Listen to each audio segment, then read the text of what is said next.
I'm Sharita and welcome to More Healthy Ideas. You don't have to be a gourmet cook to create a gourmet dish. And this recipe is so fantastic, you're going to want to keep it a secret from your friends. But sharing is good. It's roast pork with walnut stuffing and a balsamic reduction. And it tastes even better than it sounds. So let's begin.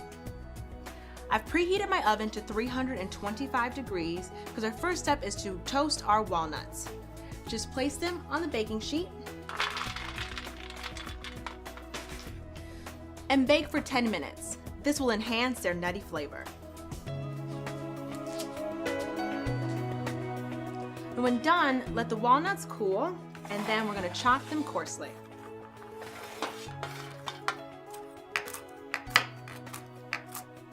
Now we'll melt 1 tablespoon of unsalted butter in a medium skillet. Add some chopped onions. We're going to cook over medium-high heat until softened. This should take about 5 minutes. Then we'll add our whole wheat breadcrumbs, our toasted walnuts,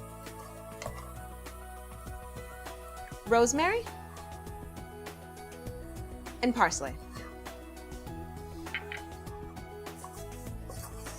We'll need to let the mixture cool, then we'll add our Parmesan cheese. Okay, so we're going to make room for our stuffing, so I'm going to show you how to roll cut the pork. With the pork roast sitting on the cutting board, we're going to start by cutting closest to the board, about 1/2 to 1/4 inch above the bottom of the loin. You want to make sure you don't cut all the way through, stopping about 1/2 inch to go. We're going to open the pork up like a book, 3/4 of the way through, with more pages on the left than the right. Then we're going to continue cutting the pork so it's distributed evenly and it lays flat. To make it easier to stuff, you can trim the front and back so you have a rectangular piece of meat. Next, we'll take our tasty walnut mixture and spread it evenly over the pork.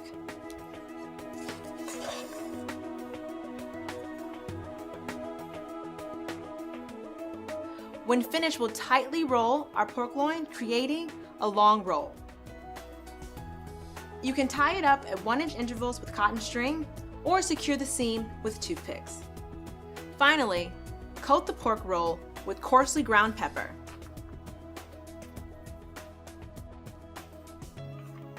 And it's ready to bake. Place it in the oven uncovered to bake at 325 degrees for 45 to 50 minutes. I recommend you use a meat thermometer to make sure the internal temperature of the pork is at least 145 degrees. Now for a nice gourmet touch, the balsamic reduction sauce. This is the part of the meal that makes the whole thing sound fancy, but it's actually really easy to do. We're going to start by adding our balsamic vinegar to a small saucepan. We want to stir in our honey and add a bay leaf. We're going to bring this to a boil. Lower the heat to a steady simmer for about 30 minutes to allow the vinegar to reduce in volume, being sure to stir frequently. You know the sauce is done when it has a syrupy consistency and looks like this. When the pork is done, remove it from the oven and let it rest for about 5 minutes so it retains all of its juices. Be sure to remove any string or toothpick before slicing. We're going to remove our bay leaf from our sauce and spoon it over our pork slices. For even a more dramatic presentation, you can garnish with a sprig of fresh rosemary. Now you have a delicious, heart-healthy main dish that's worthy of applause. Enjoy! For more great recipes, look for the Healthy Ideas magazine on the web or the Healthy Ideas magazine app for your iPad, Android tablet, or Kindle devices.